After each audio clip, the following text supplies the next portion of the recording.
CATIA V5, this is a follow-up. So how to use surface simplification. I received the following comment. Is something like this possible for volumes?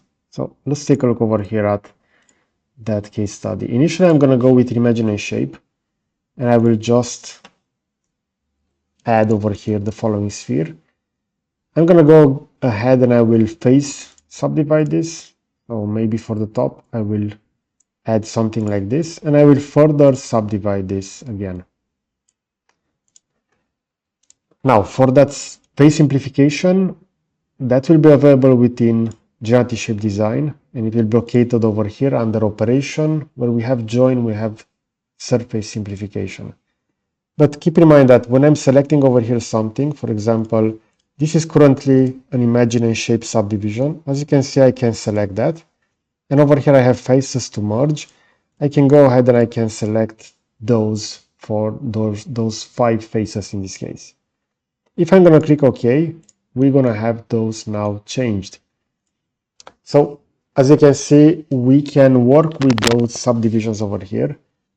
This will also, if I will go back to imagine a shape, and I'm going to go and press space over here, we're going to see that over here I still have the initial face. So I can go ahead and I can extrude this, I can rotate this, I can have that further modified, as you can see. And as soon as I'm going to swap over here back to generative shape design, it will now be as following. So that surface simplification has been changed over here.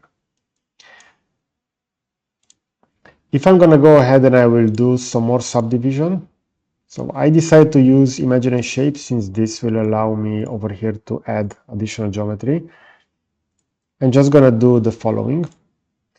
And now if I will jump back to generative shape design, I can go ahead and I can use this surface simplification. But I can also, for example, extract over here those faces.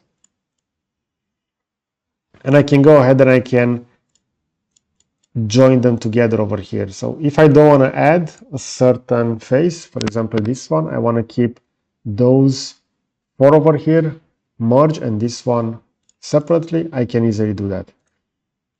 If I will now hide that subdivision, we're going to see that the surface simplification will work like this. So this is a really powerful tool, and as we can see, we can use it both directly on volumes, as I have over here on this subdivision, but we can also extract various faces and work with those over here.